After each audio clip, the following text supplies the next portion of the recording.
Tofu की तरह दिख रही है, वास्तव में सोडियम धातु है।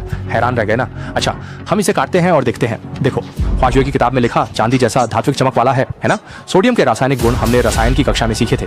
इसे पानी में डालने पर यह पानी की सतह पर तैरता है, जल्दी से एक छोटी गेंद में बदलकर पानी की सतह पर लुढ़कता है, साए साए की आवाज करता है और बड़ी मात्रा में गैस उत्पन्न करता है, जिससे प्रक्रियात्मक अभिकर्मक मिश्रित पानी लाल हो जाता है। लेकिन क्या आप जानते हैं, सोडियम बर्फ के साथ भी प्रतिक्रिया कर सकता है।